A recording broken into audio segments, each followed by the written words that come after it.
বলে মানুষ নামাজ না পড়লে তো গুনার মধ্যে দাখিল হয়ে যায়, আযাবের মধ্যে গ্রেফতার হয়ে যায়। এজন্য জাওয়াজের কিতাবের মধ্যে লিখেছে যে এক আল্লাহর বান্দা ছিল, কালকেও বাদ এশা এই হাদিসটা পড়া হয়েছে তালিমের মধ্যে মাশওয়ারার আগে।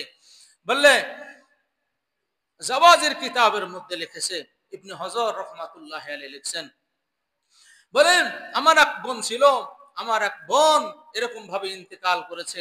ইন্তেকালের পরে এই বোনটাকে কি করলো, দাফান কাফান করা হলো। হ্যাঁ, বোনটাকে দাফান করা হলো।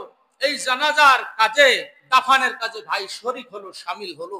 শামিল হওয়ার পরে এখন খুঁজে দেখতেছে ভাইয়ের প্রয়োজনীয় টাকা পয়সা, অন্য কিতাবের মধ্যে আসছে প্রয়োজনীয় একটা ব্যাগ, মানি ব্যাগ, প্রয়োজনীয় কাগজপত্র ছিল বুক পকেটের মধ্যে, ওই যে উপর হইয়া মাটি দিয়েছে।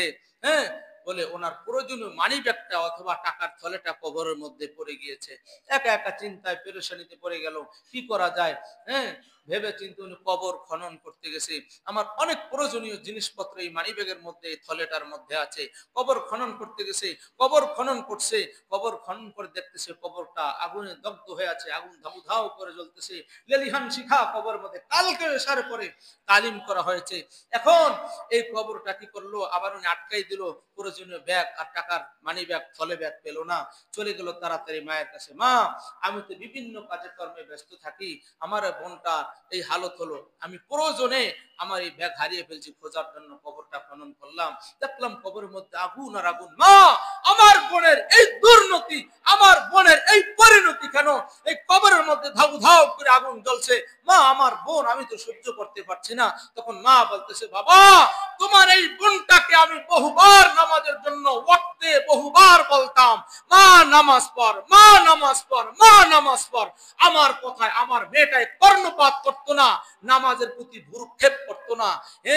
এই নামাজে শিথিলতা করতো, এক বেলার নামাজ অন্য বেলা কাজা করে পড়তো, যার ফল শুরুতে হয়তো বা ইবাদতের মধ্যে অলসতা করার কারণে তোমার বোনের এই শাস্তি কবরের মধ্যে। তখন আর কি করবে।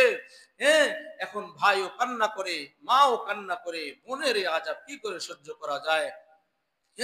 জাওয়াজের কিতাবের মধ্যে লিখেছে তখন আর কি হবে, আযাব তো আযাবই, ইবাদতের মধ্যে শিথিলতা করলে এই হয়, নামাজ না পড়লে কবরের শাস্তি নিশ্চিত।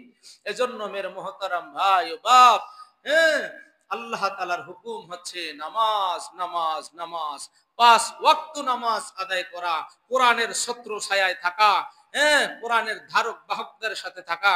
মেরে মুহতারাম ভাইও, এজন্য কি করব, আমরা কোরআনের সাথে থাকব, কোরআনের ধারক বাহক যারা তাদের সাথে থাকব, কোরআনের ছত্র ছায়ায় থাকব। ভাই এখানেই বয়ান ইতি টানলাম। আর দ্বিতীয় কথা হচ্ছে আমাদের দিলু মাঝি ভাই